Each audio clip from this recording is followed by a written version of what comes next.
Magdamagang binantayan ng pulisya ang isang exclusive subdivision kagabi dahil sa isang protesta kontra gobyerno. Dinaluhan niya ni Cavite Congressman Kiko Barzaga pero hindi po yan ang dahilan ng pagka-late niya sa pagdinig ng House Committee on Ethics sa reklamo laban sa kanya at sa isang reklamo niya. Sabi niya, nag-computer game siya kagabi.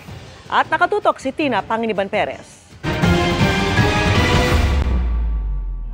Hanggang kailan kayo magbulag-bulagan sa nangyayaring panakawan sa ating bansa? Mula Maynila, nagmarcha ang mga nagpoprotesta patungo sa Makati, kung saan sila nagrally sa labas ng mga exclusive subdivision doon. Hindi pwedeng hindi kayo masasaktan. Ang kanilang isinisigaw, ibalik ang mga ninakaw na pera ng taong bayan. At si Sandro Marcos!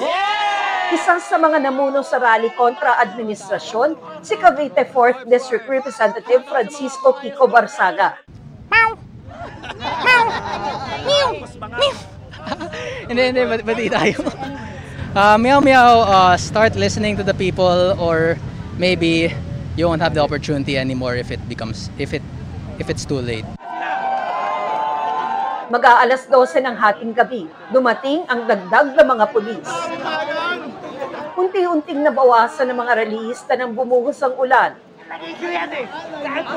Pero nabuo ang tensyon na mag-ingay muli ang mga nagpoprotesta. Hindi namin kayo sasaktan! Huwag kayong manulang! Ayon sa PNP, humigit kumulang 200 pulis ang nakadeploy sa magdamagang protesta ng nasa 200 rallyista. We are observing maximum tolerance. The problem is wala namang humaharap na organizer. We are trying to prevent them from getting close to the gate. Kasi mga private private property to. Anyway, nalabas naman nila yung kanilang hininaing . Walang direktang tugon ng palasyo sa nangyaring protesta. Pero sabi nito, ang tangi lamang pong hiling ng Pangulo ay kung kayo magpaprotesta, dapat naaayon sa batas. Kung hindi po ito naaayon sa batas at kayo pa'y lumalabag na, dapat po siguro kayong kasuhan. Inabot ng hanggang madaling araw ang rally. At kinaumagahan, late dumating si Representative Barzaga para sa nakatakdang pagdinig ng House Committee on Ethics sa Kamara.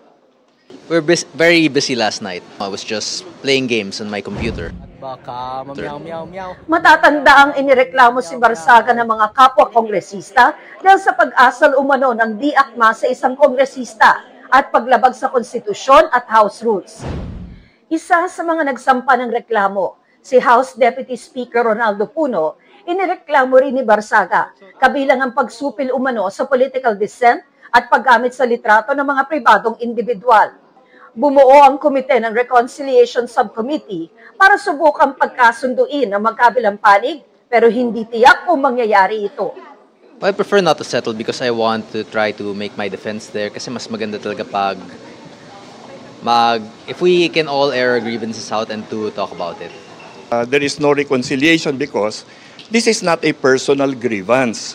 Hindi naman sa akin ang insulto. Ang insulto is to the institution. Para sa GMA Integrated News, Tina Panginiban Perez, nakatutok, 24 oras.